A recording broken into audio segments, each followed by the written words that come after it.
we make it happen. Guess we believe it. Look who we are the dreamers.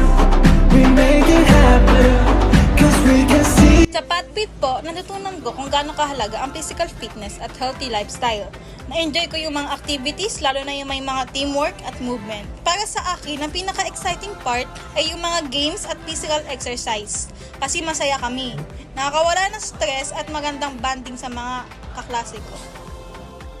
Marami akong natutunan sa Patpit, pero ang pinakatumatak sa akin is yung pagkakaroon ng malakas na katawan ay hindi lang siya yung pagiging fit. Dapat meron ka rin disiplina and pag-aalaga sa sarili. Natutunan ko sa Patpit ang tamang paraan ng pag-ehersisyo at kung gaano kahalaga ang physical fitness sa araw-araw.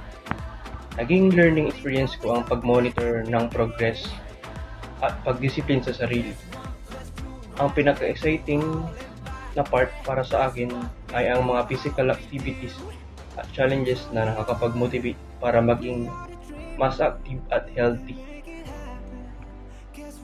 One of the most important that I have learned about time is about having connection and also having a good exercise. And at the same time po, natutunan ko rin kung paano iba't iba po rin na exercise na nagagamit namin sa aming pang-araw-araw. Nakakatulong ito para rin sa aming kalusugan. During our Patpit activities, I realized how important teamwork in achieving our goals. Hindi lang pala about physical fitness, but also about learning how to cooperate, communicate, and trust each other. I learned that every member plays a big role and success becomes easier when everyone works together.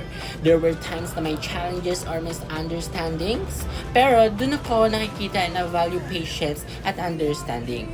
Patpit taught me that teamwork is not just about winning, but about supporting and lifting each other up.